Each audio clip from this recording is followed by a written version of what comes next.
Морам да ви кажам дека методот ви е комунистички. Не може вие да ми кажете зашто и како ќе зборувам. Јас бев доблесна и скромна да кажам дека ако е моја предност знаењето во правото и во политичките науки, не е во економијата. Тоа не значи дека јас не може да дискутирам за буџет и намерно, знаете што е вашиот проблем? Вие намерно, наместо да ја соочите аргументацијата со економската аргументација на експертите во економијата, фрустрирани си дозволивте со некој кој што е експерт во право да дискутирате на еден чуден начин. И тоа не е доблест. Јас во стартот кажав дека не сум експерт, дури реков и лаик, тоа мнозина за жал не го признаваат кога зборуваме за правни проблеми, и ќе останеме запомнати во тој закон за измена на законот за ДДВ, со фамозната недела без ДДВ, како пример непознат во правната историја, нека каже колегата кој е правник до мене, во кој во закон стојат 3 дена кога нема, значи 3 дена во закон, 9, 10 и 11 си останаа деновите, ама веќе нема други недели. Знаете ли каква правна повреда е тоа? Бидејќи секоја одредба во законот има неограничено правно дејство. Што бара во закон да наведете дека на 9, 10 и 11, значи сите ќе бидат ослободени од ДДВ. И јас очекував од оној фикус од суд, Уставен суд, уште истиот ден, да барем да рече да го укине, и предложив да се дислоцира таа одредба во преодни завршни одредби, ама правнички овде не посегнаа по тоа. Во историја запомнете, значи некоректни сте. Станете да дискутираме за тоа, а не за економски прашања.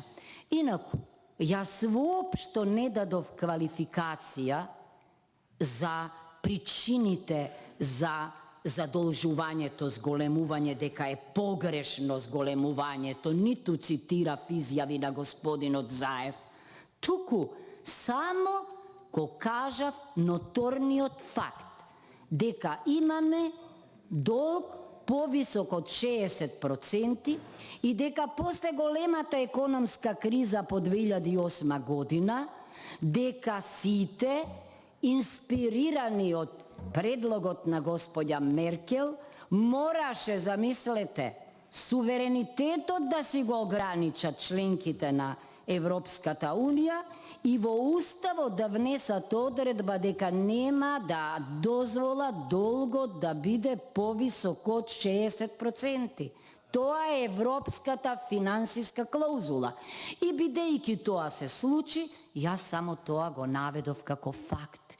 Дури и господинот Бесими, дури и господинот Ковачевски, тоа го прифатија. Сега тоа што вие сакате со мене да водите нерамноправна битка на терен кој што не е мој, говори за вашите фрустрации, а не за мене. Ми цитирате што кажал господинот Мицковски, сигурно кажал тоа што требало, мислел дека треба да го каже во тоа време. Јас не толкувам искази, туку овде зборуваме за буџет.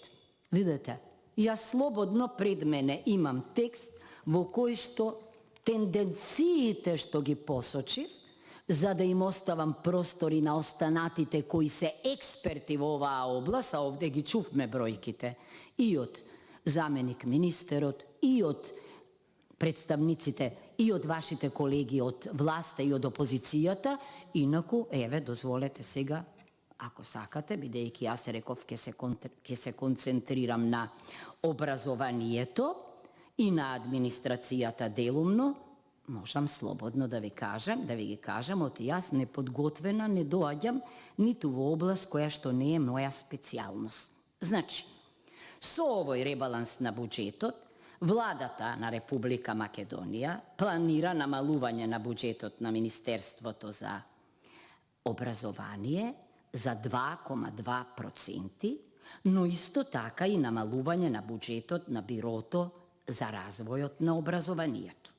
Споменав дека кај Националната агенција за европски образовни програми и мобилност, интересно, со ребалансот на буџетот не се предвидуваат кратења, тоест буџетот останува ист, а знаеме што се случува во истата и не сакав да го повторувам тоа. Сакате бројки? Ајдете, бројки во 2019 година, значи 26.096.948, ребаланс од 25.254.077, разликата 4%, буџет 2020 26.097.559, ребалансот за 2,2, значи помалку 25.469.377. Сите во буџетот на МОН, значи има кратење во неколку ставки. Ставката за плати и надоместоци е иста, но има намалување во подпрограмата стоки и услуги за 13%, зголемување има во подпрограмата тековни трансфери на единиците на локалната самоуправа и јас, значи тоа не го толкував, туку не го коментирав, туку се задржав на моите бројки. Најголемо намалување на буџетот има во подпрограмата капитални расходи за 21%, зошто владата ги зголемува средствата за субвенции и трансфери на штета на капиталните инвестиции, кажа. Администрација спомена, поддршка, значи тука бројките велат дека 50.082.42.44.10.72, 12%, да продолжам. Значи, и за поддршката на декадата за ромите, бројките ги имам, и за националната рамка за квалификации, и за интегрираното образование, и за агенцијата, и за фондот за грижа за талентирани ученици, затоа реков 80%, значи правев селекција на бројките. Зошто? Бидејќи на економистите, на господјата пред мене и одговара бројки да кажува, ама на еден правник му одговара врз основа на бројките што ги чита да извлече некои констатации. Молам? Да, добро, сте работеле во економија, јас сум професор по уставно право. Во подпрограмата администрација, категоријата плати и надоместоци останува иста, категоријата стоки и услуги се зголемува за 2%, категоријата субвенции и трансфери се намалува за 21%, додека категоријата капитални расходи исто така за 25%. Под програмата Национална рамка за квалификации има намален буџет за 44% во делот на стоки и услуги и капитални расходи. Во овој дел најголемо кратење, за жал, има кај фондот за грижа и надградба на талентирани ученици и тоа во делот на договорните услуги, јас ни ги споменав. Ако сакате основно образование, исто така, јас, значи, можам да читам 103, значи, да, 10.000, пардон, 10, 30, да, значи 886.323 сегашната во однос на 1.033.312, 15%. Да терам на проекти во основно, ја не знам која ќе биде мојата функција, само да ги повторам бројките за гледачите, бидејќи јас одбрав дека е поважно да имам, значи да ги детектирам тенденциите. Инаку, во подпрограмата Основно образование, средствата во категоријата плати и надоместоци остануваат исти. Категоријата стоки и услуги има намалување. Во категоријата субвенционирани трансфери има намалување на средствата за 9%, најголемо кратење има во капиталните расходи, ги споменав, за 39%. Под програмата проекти, основно со ребалансот ќе добијат за 41% помалку средство и тоа во категоријата стоки и услови и категоријата капитални расходи. Кога веќе баравте бројки, еве и подсетувате на изјави, да кажам дека господјата Мила Царовска, како министерка за труд и социјална политика, беше најголемиот поборник за инклузија во основното образование. Сега е министерка за образование и значи министерката за образование дозволува за 100% да се скратат парите за така нареченото инклузивно образование, кое што за мене е страшно значајно.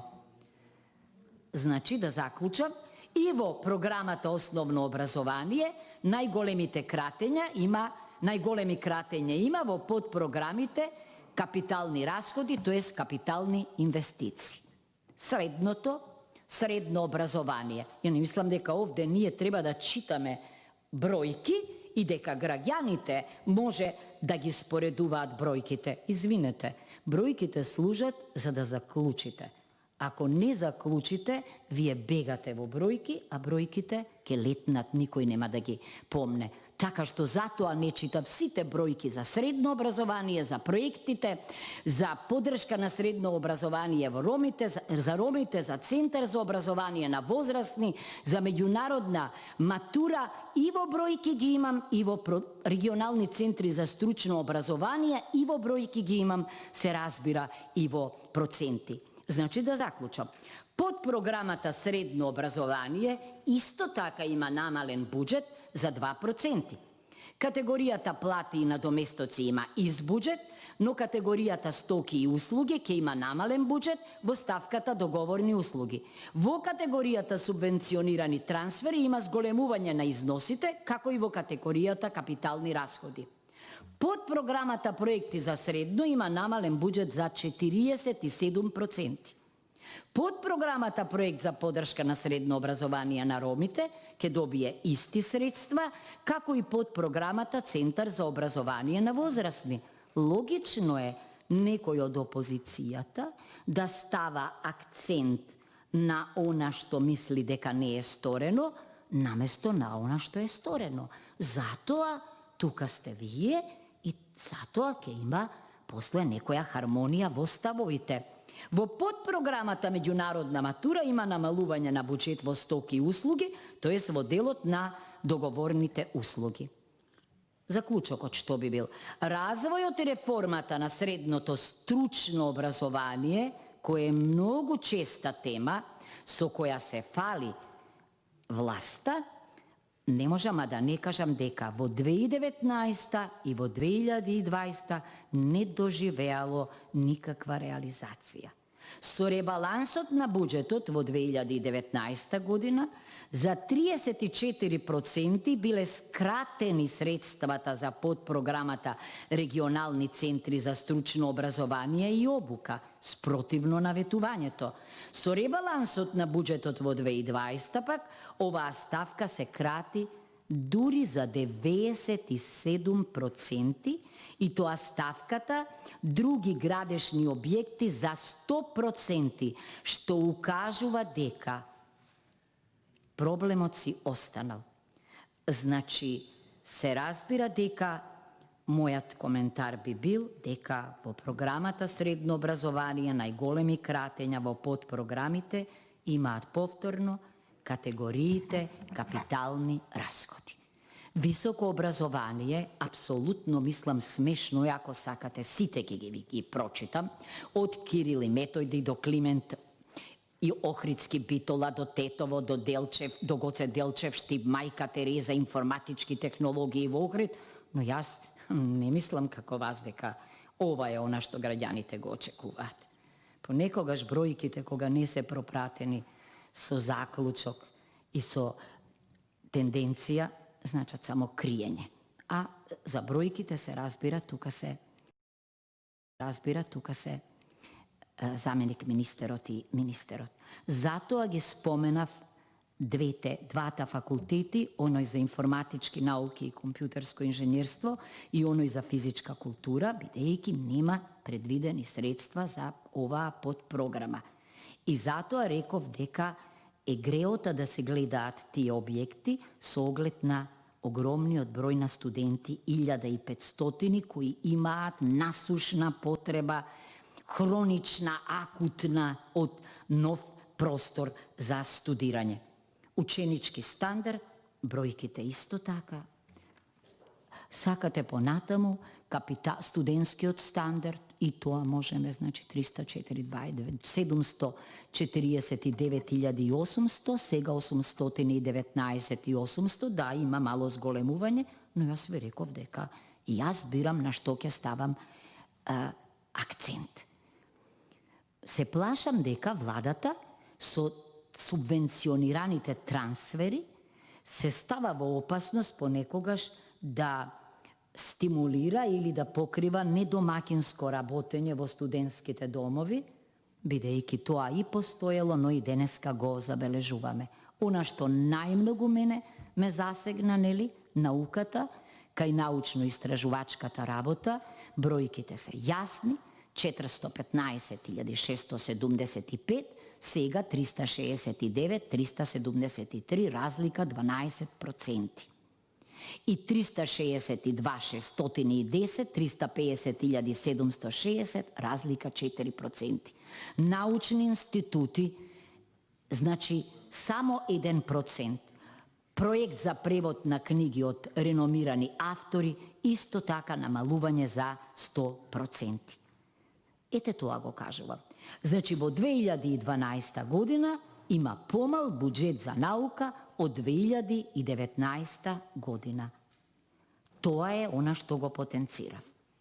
Кај јавната администрација исто така, бидејќи е важна во реформите, бројките сите ги имам, меѓутоа јас реков дека ако имаме процентот 72% намалување на средствата за реформи на администрацијата, самата реформа веќе ја ставаме под знак на наводници.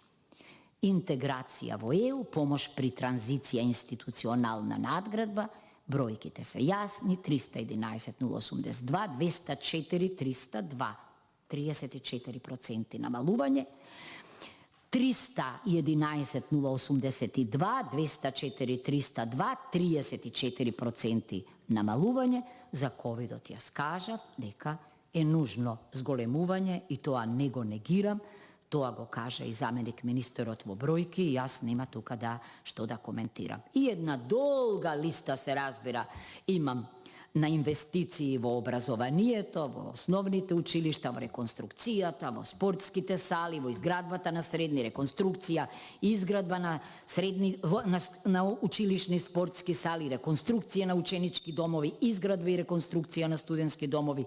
И апсолутно мислам, немав намера тоа да го читам, да го набројувам, затоа што најважен е заклучокот, дека инвестициите за изградба и реконструкција на училишта, спортски сали и студентски домови се губитнички во сферата на образованието, бројките, значи тоа го докажуваат и тоа е она што за мене е важно да се истакне.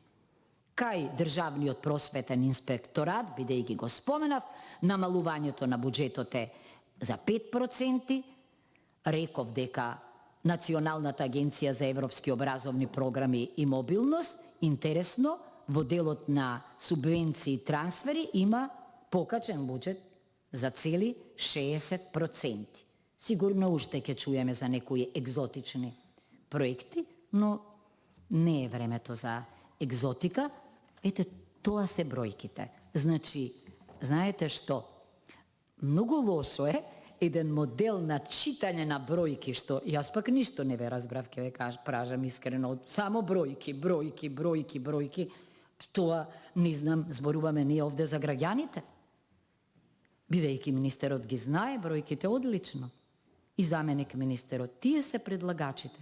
Ама ние сме овде заради граѓаните и јас сакав не со јазикот на бројките, туку со јазикот на заклучоците и тенденциите, да ги запознам, односно да им предочам за каков ребаланс се работи, зашто мислам дека така секој граѓанин без оглед на професијата, на струката, на статусот ќе ме разбере.